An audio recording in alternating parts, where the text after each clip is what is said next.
Hello, today I'm going to change the negative battery terminal cable on a 2007 Honda Accord. It's just wore out. I'm going to replace this. Take it out. This battery cable's wore out.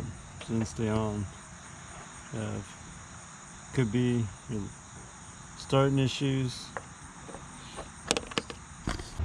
Remove the 10mm bolt right on the side of the battery. Move the bolt.